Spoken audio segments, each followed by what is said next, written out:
महाराणा प्रताप सिंह सिसोदिया ज्येष्ठ शुक्ल तृतीया रविवार विक्रम संवत 1597 तदनुसार 9 मई 1540 19 जनवरी 1597 उदयपुर मेवाड़ में सिसोदिया राजवंश के राजा थे। उनका नाम इतिहास में वीरता, शौर्य, त्याग, पराक्रम और दृढ़ प्रण के लिए अमर है। उन्होंने मुगल बादशाह अकबर की अधीनता स्वीकार नहीं की और कई सालों तक संघर्ष किया। महाराणा प्रताप सिंह ने मुगलों को कई बार युद्ध में भी हराया और पूरे मुगल साम्राज्य को घुटनों पर ला दिया। उनका जन्म वर्तमान राजस्थान के कुंभलगढ़ में महाराणा उदयसिंह एवं माता रानी जयवंताबाई के घर हुआ था। लेखक जेम्स टॉड के अनुसार महाराणा प्रताप का जन्म मेवाड़ के कुंभलगढ़ में हुआ था। इतिहासकार विजय नाहर के अनुसार राजपूत समाज की परंपरा व महाराणा प्रताप की जन्म कुंडली व कालगणना के अनुसार महाराणा प्रताप का जन्म पाली के राजमहलों में हुआ। महाराणा प्रताप का जन्म पाली जिले में हुआ था और उनका ननिहाल पाली में था। मुंशी देवी प्रसाद द्वारा रचित सरस्वती के भाग 18 में 7 पंक्तियां में ताम्रपत्र उल्लेखित है और सोमानी रचित पुस्तक में महाराणा प्रताप द्वारा ब्राह्मणों को दान की गई भूमि का उल्लेख है। इन स्रोतों से सत्य है कि महाराणा प्रताप के ननिहाल की भूमि का उल्लेख पाली का करना उचित है। जन्मस्थान। महाराणा प्रताप के जन्मस्थान के प्रश्न पर 2 धारणाएं हैं। पहली, महाराणा प्रताप का जन्म कुंभलगढ़ दुर्ग में हुआ था क्योंकि महाराणा उदयसिंह एवं जयवंताबाई का विवाह कुंभलगढ़ महल में हुआ। दूसरी धारणा यह है कि उनका जन्म पाली के राजमहलों में हुआ। महाराणा प्रताप की माता का नाम जयवंताबाई था, जो पाली के सोनगरा अखैराज की बेटी थी। महाराणा प्रताप का बचपन भील समुदाय के साथ बिता। भीलों के साथ ही वे युद्ध कला सीखते थे। भील अपने पुत्र को कीका कहकर पुकारते हैं, इसलिए भील महाराणा को कीका नाम से पुकारते थे। लेखक विजय नाहर की पुस्तक हिंदुवा सूर्य महाराणा प्रताप के अनुसार जब प्रताप का जन्म हुआ था उस समय उदयसिंह युद्ध और असुरक्षा से घिरे हुए थे।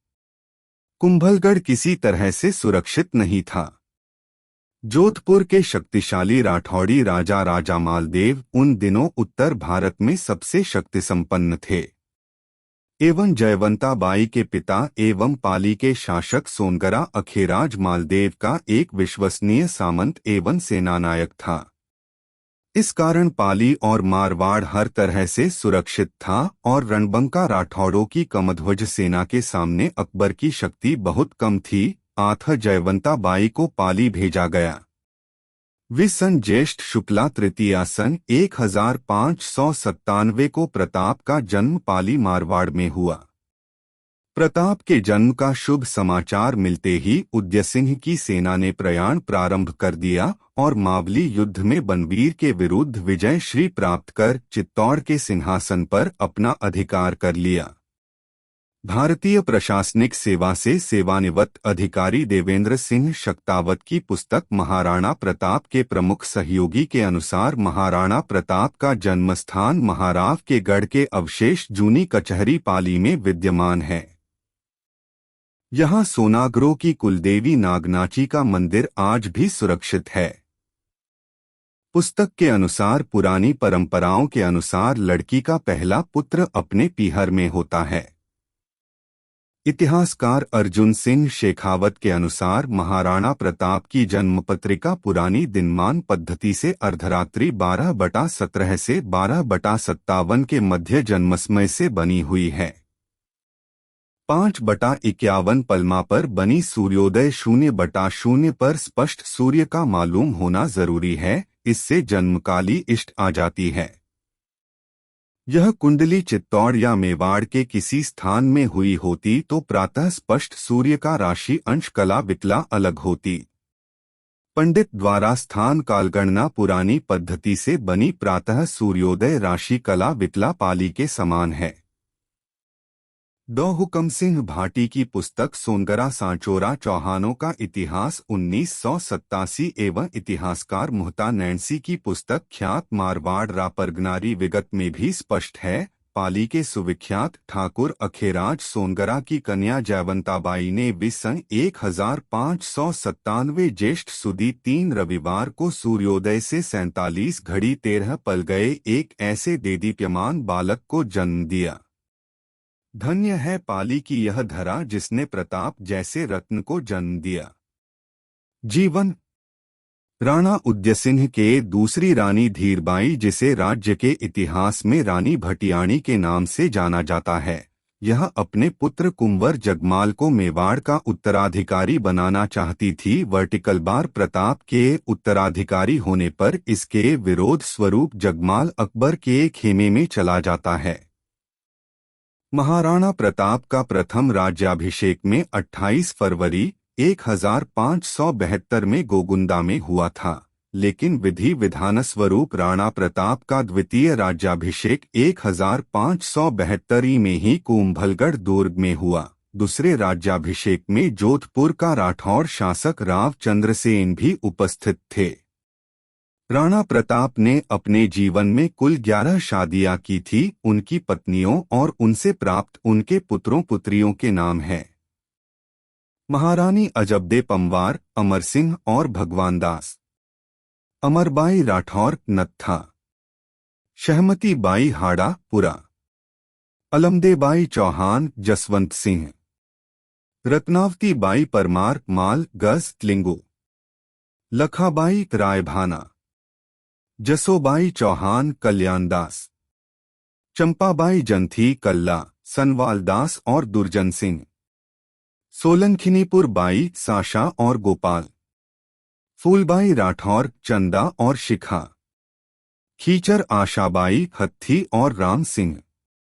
महाराणा प्रताप के शासनकाल में सबसे रोचक तथ्य यह है कि मुगल सम्राट अकबर बिना युद्ध के प्रताप को अपने अधीन लाना चाहता था। इसलिए अकबर ने प्रताप को समझाने के लिए 4 राजदूत नियुक्त किए, जिसमें सर्वप्रथम सितंबर 1572 में जलाल खां प्रताप के खेमे में गया। इसी क्रम में मानसिंह 1573 में, भगवान दास सितंबर 1573 में तथा राजा टोडरमल दिसंबर 1573 प्रताप को समझाने के लिए पहुंचे, लेकिन राणा प्रताप ने चारों को निराश किया। इस तरह राणा प्रताप ने मुगलों की अधीनता स्वीकार करने से मना कर दिया, जिसके परिणामस्वरूप हल्दी घाटी का ऐतिहासिक युद्ध हुआ। हल्दी घाटी का युद्ध। यह युद्ध 18 जून 1576 ईस्वी में मेवाड़ तथा मुगलों के मध्य हुआ था। इस युद्ध में मेवाड़ की सेना का नेतृत्व महाराणा प्रताप ने किया था। भील सेना के सरदार पांडवा के ठाकुर राणा पूजा सोलंकी थे। इस युद्ध में महाराणा प्रताप की तरफ से लड़ने वाले एकमात्र मुस्लिम सरदार थे हकीम खासूरी। लड़ाई का स्थल राजस्थान के गोगुंदा के पास हल्दी घाटी में एक संकरा पहाड़ी दर्रा था। महाराणा प्रताप ने लगभग 3000 घुड़सवारों और 400 भील धनुर्धारियों के बल को मैदान में उतारा।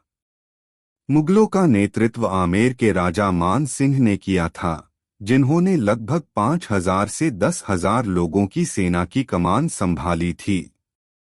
3 घंटे से अधिक समय तक चले भयंकर युद्ध के बाद महाराणा प्रताप ने खुद को जख्मी पाया, जबकि उनके कुछ लोगों ने उन्हें समय दिया। वे पहाड़ियों से भागने में सफल रहे और एक और दिन लड़ने के लिए जीवित रहे।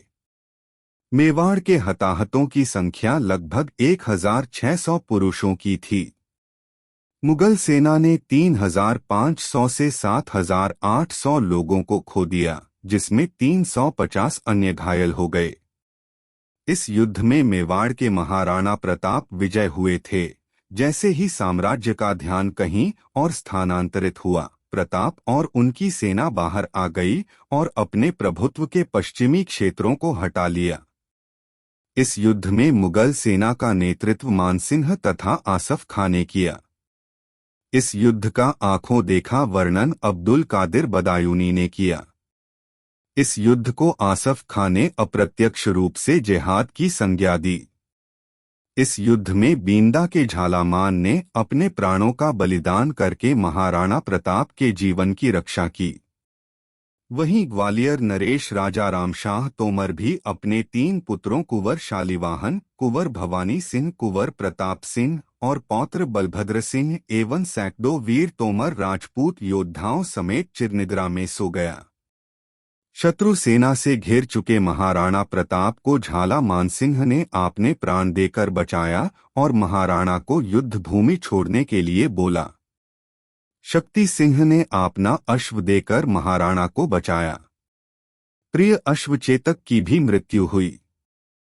हल्दी घाटी के युद्ध में और देवर और चप्पली की लड़ाई में महाराणा प्रताप को सर्वश्रेष्ठ राजपूत राजा और उनकी बहादुरी, पराक्रम, चारित्र्य, धर्मनिष्ठा, त्याग के लिए जाना जाता था। मुगलों के सफल प्रतिरोध के बाद उन्हें हिंदू शिरोमणि माना गया। यह युद्ध तो केवल 1 दिन चला, परंतु इसमें 17,000 लोग मारे गए। मेवाड़ को जीतने के लिए अकबर ने सभी प्रयास किए। महाराणा की हालत दिन प्रतिदिन चिंताजनक होती चली गई। 24,000 सैनिकों के 12 साल तक गुजारे लायक अनुदान देकर भामाशाह भी अमर हुआ। इतिहासकार मानते हैं कि इस युद्ध में कोई विजय नहीं हुआ, पर देखा जाए तो इस युद्ध में महाराणा प्रताप सिंह विजय हुए। अकबर की विशाल सेना के सामने मुट्ठी भर राजपूत कितनी देर तक टिक पाते, पर ऐसा कुछ नहीं हुआ। ये युद्ध पूरे 1 दिन चला। ओयर राजपूतों ने मुगलों के छक्के छुड़ा दिया थे और सबसे बड़ी बात यह है कि युद्ध आमने सामने लड़ा गया था। महाराणा की सेना ने मुगलों की सेना को पीछे हटने के लिए मजबूर कर दिया था और मुगल सेना भागने लग गई थी। समर्पण विचार। वह जंगल में लौट आया और अपनी लड़ाई जारी रखी। टकराव के उनके एक प्रयास की विफलता के बाद प्रताप ने छापामार रणनीति का सहारा लिया। एक आधार के रूप में अपनी पहाड़ियों का उपयोग करते हुए प्रताप ने बड़े पैमाने पर मुगल सैनिकों को वहां से हटाना शुरू कर दिया। वह इस बात पर अड़े थे कि मेवाड़ की मुगल सेना को कभी शांति नहीं मिलनी चाहिए। अकबर ने 3 विद्रोह किए और प्रताप को पहाड़ों में छुपाने की असफल कोशिश की। इस दौरान उन्हें प्रताप भामाशाह से सहानुभूति के रूप में वित्तीय सहायता मिली। अरावली पहाड़ियों से बिल युद्ध के दौरान प्रताप को अपने समर्थन के साथ और मोर के दिनों में जंगल में रहने के साधन के साथ। इस तरह कई साल बीत गए। जेम्स टॉड लिखते हैं, अरावली श्रृंखला में एक अच्छी सेना के बिना भी महाराणा प्रताप सिंह जैसे महान स्वतंत्रता सेनानी के लिए वीर होने का कोई रास्ता नहीं है। कुछ भी एक शानदार जीत हासिल कर सकता है या अक्सर भारी हार। एक घटना में गोलियां सही समय पर बच निकलीं और उदयपुर के पास सावर की गहरी जस्ता खानों में राजपूत महिलाओं और बच्चों को अगवा कर लिया। बाद में प्रताप ने अपने स्थान को मेवाड़ा के दक्षिण पूर्वी हिस्से में सावन में स्थानांतरित कर दिया।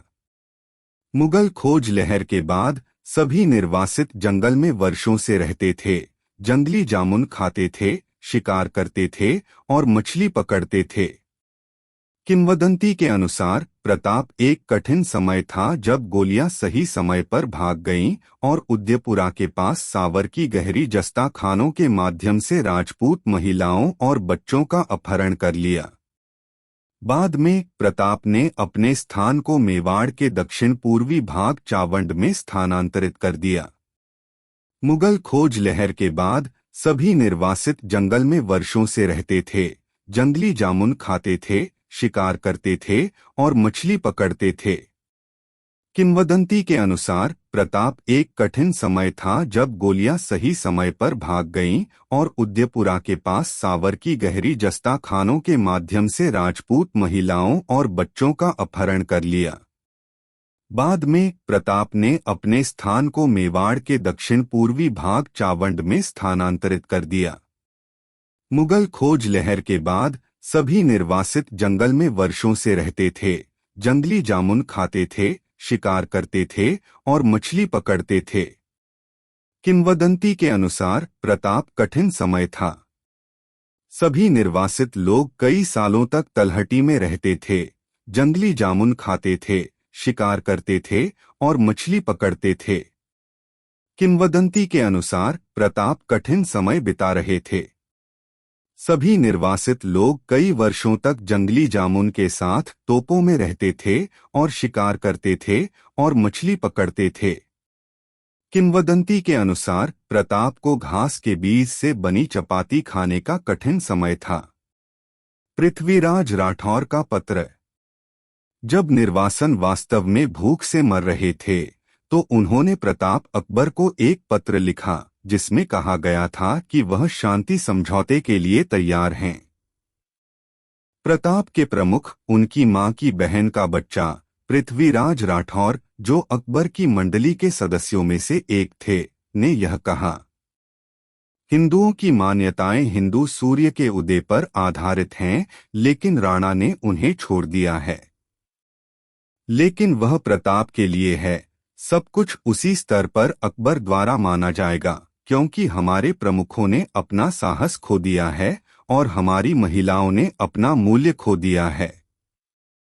हमारी दौड़ में अकबर अभी भी एक बाजार दलाल है। उन्होंने थोक में सब कुछ खरीदा है, लेकिन केवल उदय के बेटे सिंह द्वितीय मेवाड़, वह अपनी कीमत के लिए बहुत दूर था।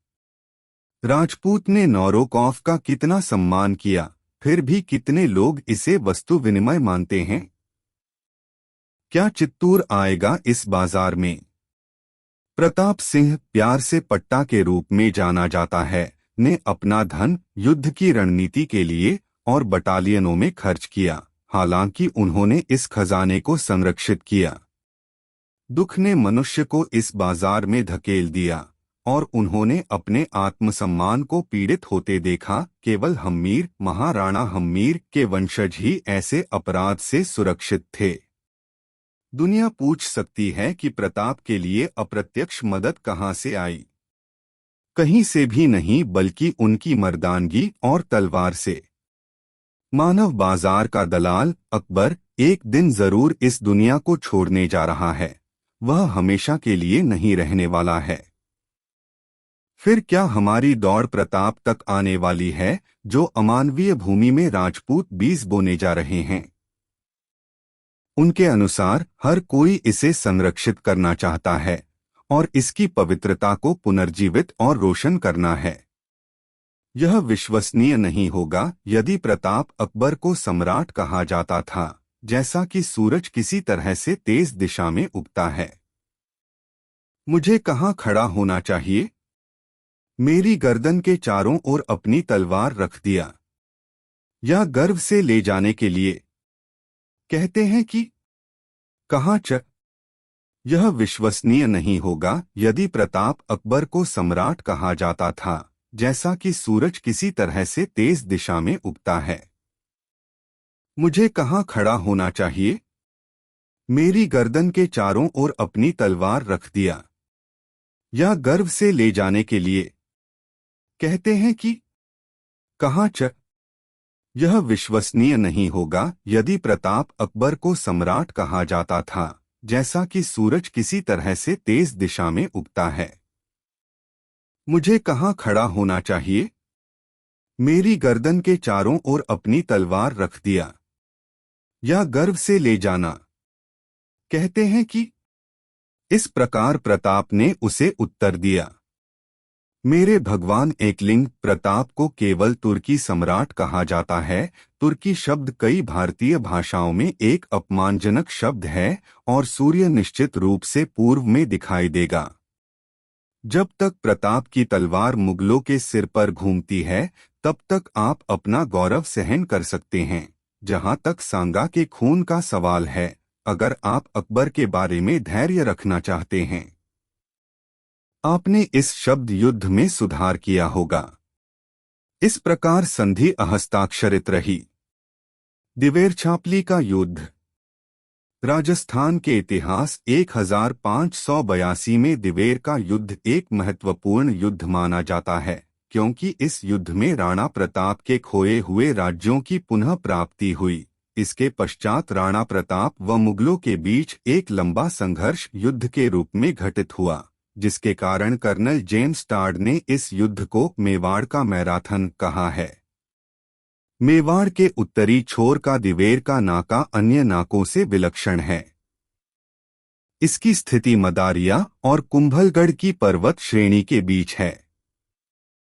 प्राचीन काल में इस पहाड़ी क्षेत्र में गुर्जर प्रतिहारों का आधिपत्य था, जिन्हें इस क्षेत्र में बसने के कारण मेर कहा जाता था। यहाँ की उत्पत्तिकाताओं में इस जाति के निवास स्थलों के कई अवशेष हैं।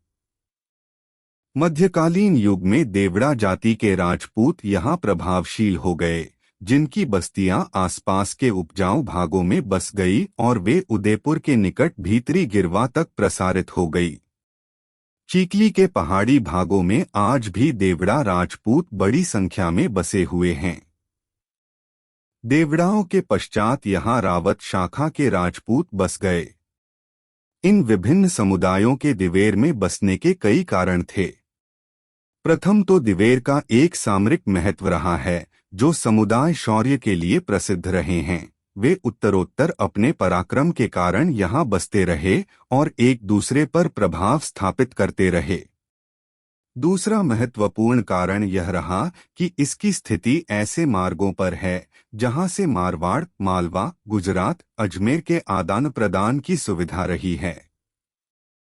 ये मार्ग तंग घाटियों वाले उबड़-खाबड़ मार्ग के रूप में आज भी देखे जा सकते हैं। इनके साथ सदियों से आवागमन होने से घोड़ों की टापों के चिन्ह पत्थरों पर अद्यावधि विद्यमान है। मार्गों में पानी की भी कमी नहीं है, जिसके लिए जगह-जगह झरनों के बांध के अवशेष दृष्टिगोचर होते हैं। सुरक्षा की दृष्टि से स्थान स्थान पर चौकियों के ध्वंसावशेष भी दिखाई देते हैं। जब अकबर ने कुंभलगढ़, देवगढ़, मदारिया आदि स्थानों पर कब्जा कर लिया तो वहां की चौकियों से संबंध बनाए रखने के लिए दिवेर का चयन एक रक्षा स्थल के रूप में किया गया। यहाँ बड़ी संख्या में घुड़सवारों और हाथियों का दल रखा गया। इंतर चौकियों के लिए रसद भिजवाने का भी यह सुगम स्थान था। जो महाराणा प्रताप 56 के पहाड़ी स्थानों में बस्तियां बसाने और मेवाड़ के समतल भागों में खेतों को उजाड़ने में व्यस्त थे, त्यों अकबर दिवेर के मार्ग से उत्तरी सैनिक चौकियों का पोषण भेजने की व्यवस्था में संलग्न रहा। प्रताप की नीतियों 56 की चौकियों को हटाने में तथा मध्यभागीय मेवाड़ की चौकियों को निर्बल बनाने में अवश्य सफल हो गए, परंतु दिवेर का केंद्र अब भी मुगलों के लिए सुदृढ़ था। इस पृष्ठभूमि में दिवेर का महाराणा प्रताप का व मुगलों का संघर्ष जुड़ा हुआ था। इस युद्ध की तैयारी के लिए प्रताप ने अपनी शक्ति सुदृढ़ करने की नई योजना तैयार की। वैसे 56 का क्षेत्र मुगल से युक्त हो चला था और मध्य मेवाड़ में रसद के अभाव में मुगल चौकियां निष्प्राण हो गई थी। अब केवल उत्तरी मेवाड़ में मुगल चौकियां व दिवेर के संबंध में कदम उठाने की आवश्यकता थी। इस संबंध में महाराणा ने गुजरात और मालवा की ओर अपने अभियान भेजना आरंभ किया और साथ ही आसपास के मुगल अधिकार क्षेत्र में छापे मारना शुरू कर दिया। इसी क्रम में भामाशाह ने, जो मेवाड़ के प्रधान और सैनिक व्यवस्था के अग्रणी थे, मालवे पर चढ़ाई कर दी और वहां से 2.3 लाख रुपए और 20,000 अशर्फियां दंड में लेकर एक बड़ी धनराशि इकट्ठी की। इस रकम को लाकर उन्होंने महाराणा को चूलिया ग्राम में समर्पित कर दी। इसी दौरान जब शाहबाज खां निराश होकर लौट गया था, तो महाराणा ने कुंभलगढ़ और मदारिया के मुगली थानों पर अपना अधिकार स्थापित कर लिया।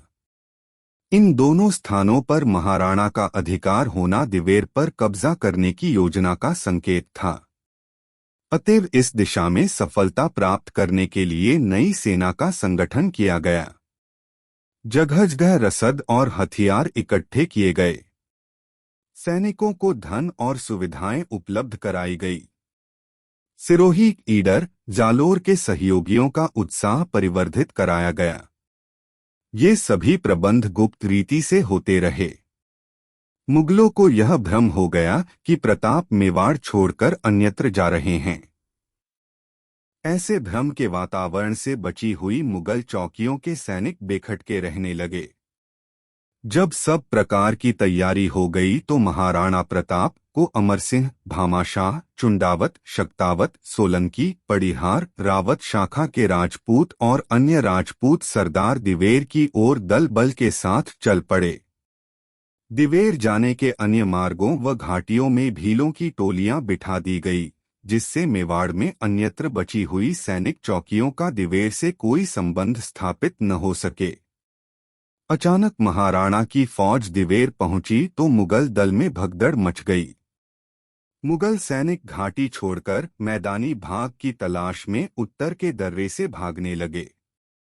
महाराणा ने अपने दल के साथ भागती सेना का पीछा किया। घाटी का मार्ग इतना कंटीला तथा उबड़-खाबड़ था कि मैदानी युद्ध में अभ्यस्त मुगल सैनिक विचकित हो गए। अंततोगत्वा घाटी के दूसरे छोर पर जहां कुछ चौड़ाई थी और नदी का स्रोत भी था, वहां महाराणा ने उन्हें जा दबोचा। दिवेर थाने के मुगल अधिकारी सुल्तान खां को अमरसिंह ने जा घेरा और उस पर भाले का ऐसा वार किया कि वह सुल्तान खां को चीरता हुआ घोड़े के शरीर को पार कर गया। घोड़े और सवार के प्राण पखेरु उड़ गए। महाराणा ने भी इसी तरह बहलोल खां और उसके घोड़े का काम तमाम कर दिया। एक राजपूत सरदार ने अपनी तलवार से हाथी का पिछला पांव काट दिया। इस युद्ध में विजयश्री महाराणा के हाथ लगी। यह महाराणा की विजय इतनी कारगर सिद्ध हुई कि इससे मुगल थाने जो सक्रिय या निष्क्रिय अवस्था में मेवाड़ में थे, जिनकी संख्या 36 बतलाई जाती है, यहां से उठ गए।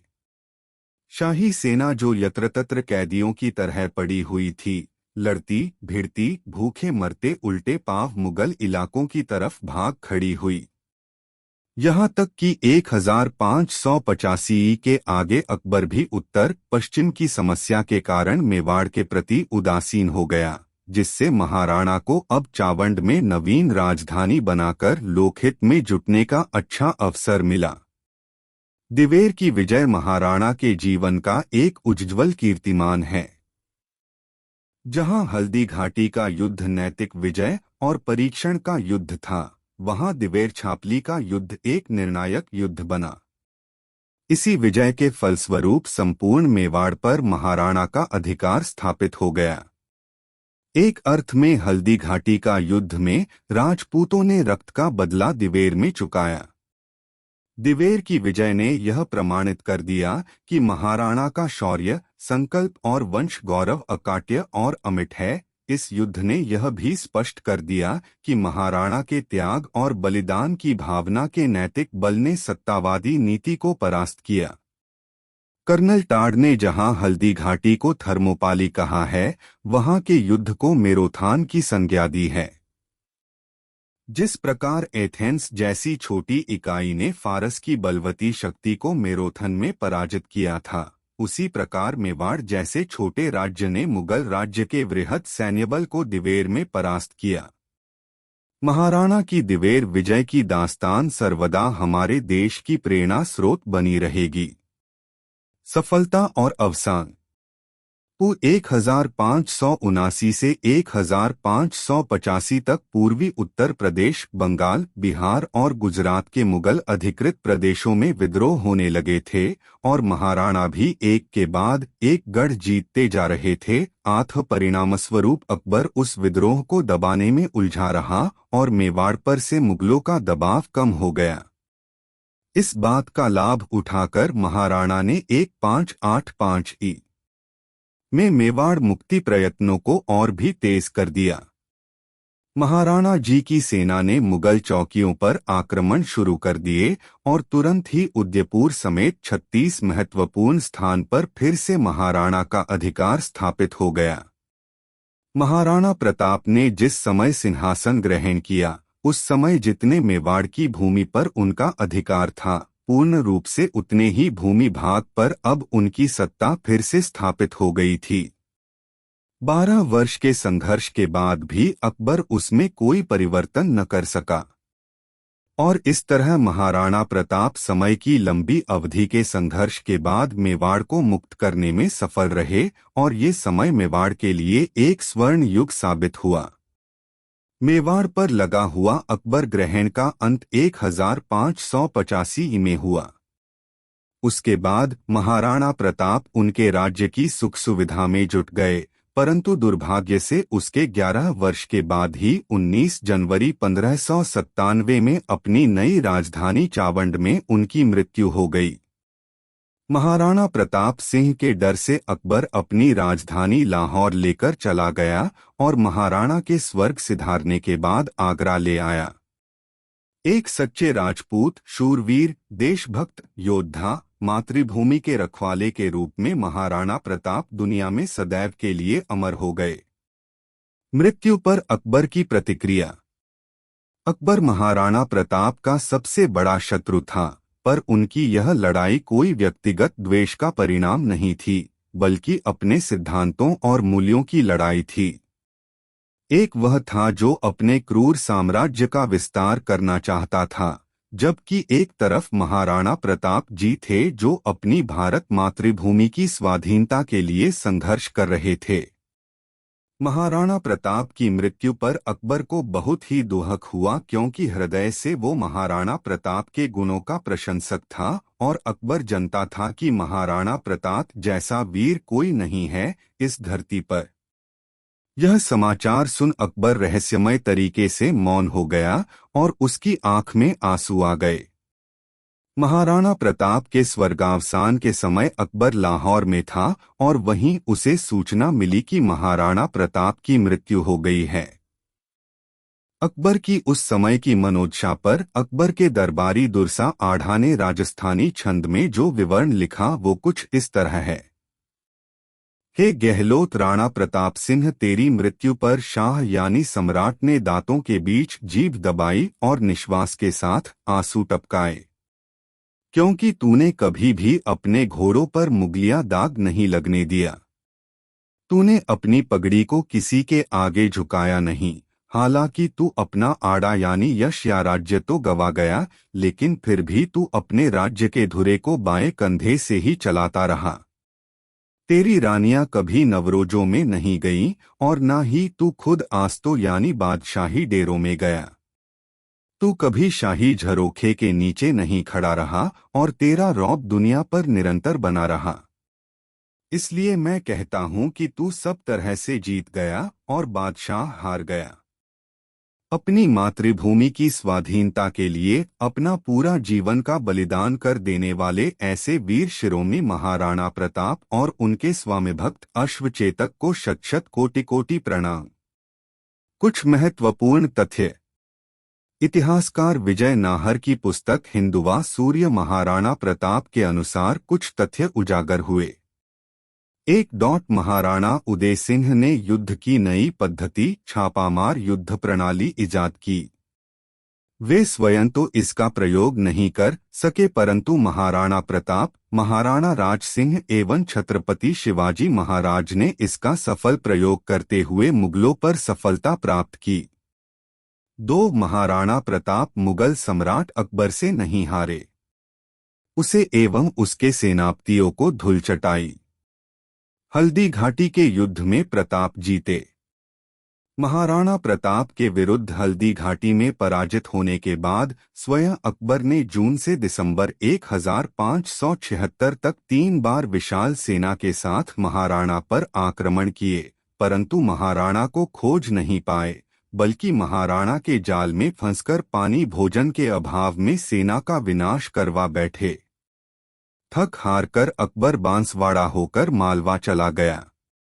पूरे 7 माह मेवाड़ में रहने के बाद भी हाथ मलता अरब चला गया।